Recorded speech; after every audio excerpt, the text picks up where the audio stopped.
では今年も行きます。いつもの場所に、いつもの後ろ姿。山本慎也さん、おはようございます。1年ぶりのまた今年も着られました、同じスーツが着られた。慎也さんは変わらずが、ここは2025年仕様。新しいの買いました。はい。どこ変わりました？いや、これね、塗ったんですよ。塗った、特注品、アップデートしてありがとうございます、本題に入ります、水素エンジン2021年から始まったんで、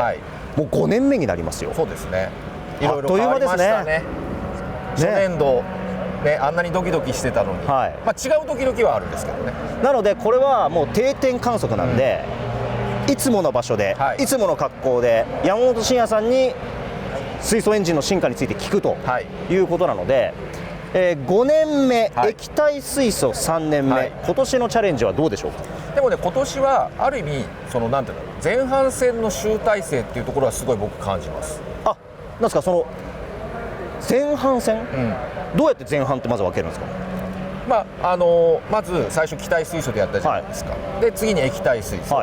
でこれから先そのポンプの進化みたいなところとかタンクの進化っていうところが多分もっと先にはつながると思うんですけど、それは多分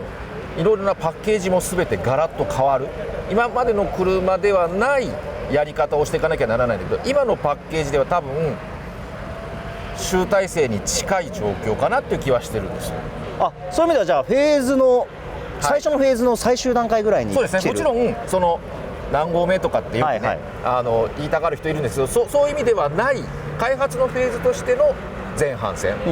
がかなり今回集大成なのかなって気はしますね。まずだから初年度はやっぱり出力を上げたいっていうところがあったじゃないですか、でも航続距離が足りないよねっていうので液体水素に挑戦した、で今度はじゃあポンプ、液体水素を吸い上げるポンプの耐久性どうだよねって言って、やっぱ2年目で24時間できるかどうかっていう時に今度違うトラブルが起きちゃう。そうなんですよ。去年がね、初めて今までで一番完走できないのかなって思うシーンがありましたね。去年もちょっと偉そうにいろんな予測立てたけど、そうならなかった、だからポンプの耐久性ってまだ24時間持つっていうのはレースでは証明されてないんですよ。そうか、だから別にポンプに不具合が出たわけじゃないけれども、24時間フルフルで試せたわけじゃないので、一応そのね、机上では問題ないと言われてるけど、レースではまだ実証されていない、そういう意味では今年はそれを実証する場でもある。去年は確かうっすら頂上が見えてきたと言ってました、ただ苦戦した。それを踏まえての、今年のチャレンジはどうしますか？頂上が頂上じゃなかったってことですだから近づいたりまた離れたりっていうのの繰り返し、ある技術では見えたかもしれないけど、違う技術では一回戻っちゃったみたいな、そういう難しい、やっぱり難しいね、でもそれはやり続けないとやっぱりわからないこと、やり続けたから頂点がうっすら見えたかもしれないけど、やり続けたからよりそれが違う山だったみたいな、そういう見え方はしてますよね。いやね、よくその見え方として、去年のトラブルは例えば ABS のトラブルだから、水素エンジンとは違うから、水素エンジンは順調に進化してるよね、みたいに見えそうなんですよ。そこはどうなんですか？そこはやっぱり水素エンジンに去年は一生懸命なりすぎて、車っていうところでいうと少し足りないところがあった。だから本当は水素エンジンの開発をしたいんだけど、車側に不具合があって水素エンジンを証明することができなかったっていうのも、それは車全体で見たらやっぱダメですよね。ちょっと先見すぎて、足元をすくわれたような。あとは一つのことに目を向きすぎちゃった。よく森蔵さんはマルチでいろんなことを見ろって言うんだけど、みんながこう水素エンジンだけに目を向けた結果、車としては未完成とは言わないけど、やっぱり走りきれなかった原因になっちゃった。そういう意味ではね、こう原点に今年は帰らなきゃいけないというか、でそこで今年はこのスーパー耐久という現場だけじゃなくて、ニュルブルクリンクという原点もまた戻ってくる、そういう年になりますね。だからこの後、何週間後に夜24時間に同じチームが行く。でも車は別、それでじゃあなんで2つも耐久レース出るの？そうですよ、24時間レース2つも出るわけですよ、こんな短い期間で、大変じゃないですか。だから S 隊の24時間は新しい技術を試す場所としてその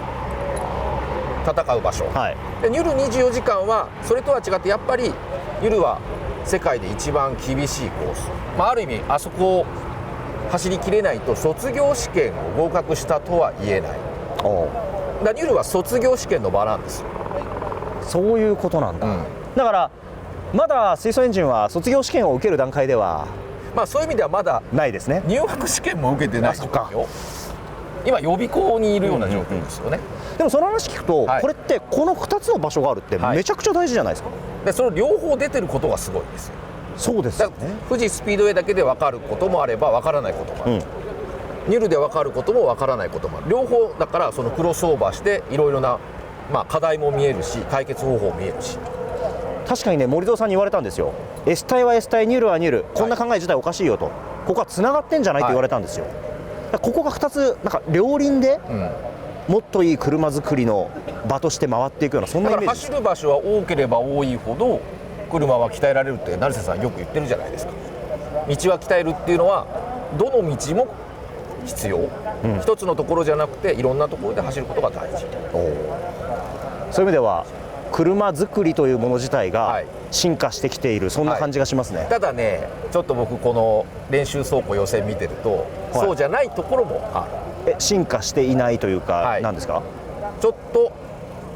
苦言を呈さなければいけないことが、第三者としてね。厳しいじゃないですか。何ですか？ちょっとね、白い巨頭がね戻る瞬間を見てしまったんですよ。白い巨頭、たまに聞くワードですね。今回ね、テスト走行でいろんな不具合が出たんだけど、エンジニアはデータ上問題ないっていう言っちゃいけないキーワードをね森蔵さんに言っちゃったんですよね。で調べてったら、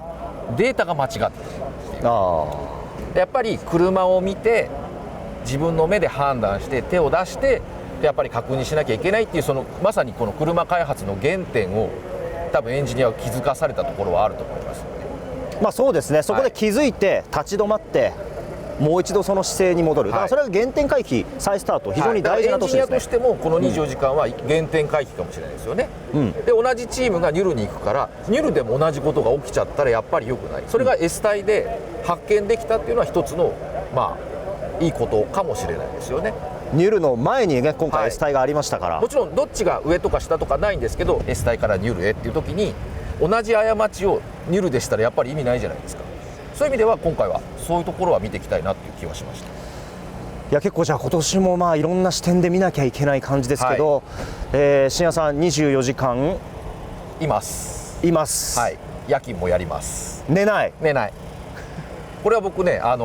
言い続けてしまってるので、もうやめられないんですよ。やめられないっていうのもあるんですけど、でも言い続けないとなんかドキドキしちゃって、どうせホテルに戻っても寝られないし、